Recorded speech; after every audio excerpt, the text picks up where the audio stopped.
Well, absolutely, Aldrin. So quite a lot of people are waiting with bated breath just to hear from the Minister in terms of those passports that were carried by Thabo Bester and Dr. Magudumana.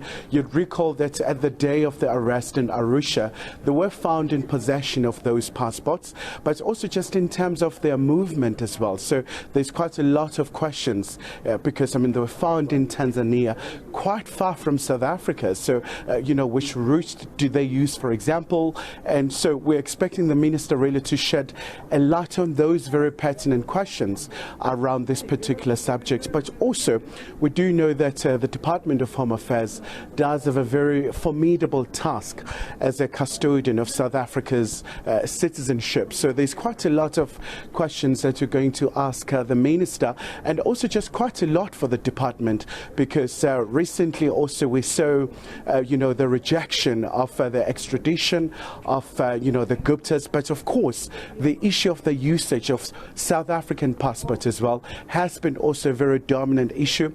As much as, Aldrin, you do know that now there are indications that there may be the citizens of Vanuatu, but the usage of South African passports as well. So that's another very issue that is going to likely to come out during the course of this briefing. And perhaps also back on the conversation that Naledi had earlier on with the Kenny Mapanga around that application that has been brought around the ZEP permits in relation to the Zimbabwean nationals who have been given those permits in South Africa, and of course the deadline coming at the end of June.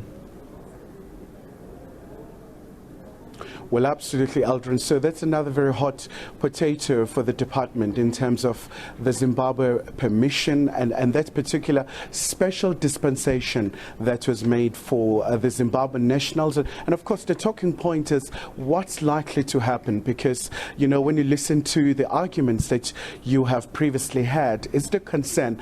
A lot of them have established their lives in South Africa. So what's going to happen with the cessation of once that kicks in? So that's going to be another very burning issue that the Minister will have to set the record straight as to, what's the way forward, as much as it is a legal issue. But of course, he really has to answer as to what's going to happen in this regard. And of course, there's quite a very great deal of interest in this issue. And just going back to the issue of Thabo and Nandipha, Aldrin, this is a story that has captivated South Africans and so many people across the world, given the very complexities and how this has really just turned up to be almost like a very swashbuckling experience because of what you have seen and how it has really just turned up to be such almost like a thriller of some sort. So the Minister and the officials, and they're likely to walk in at this particular moment to try and answer all these questions.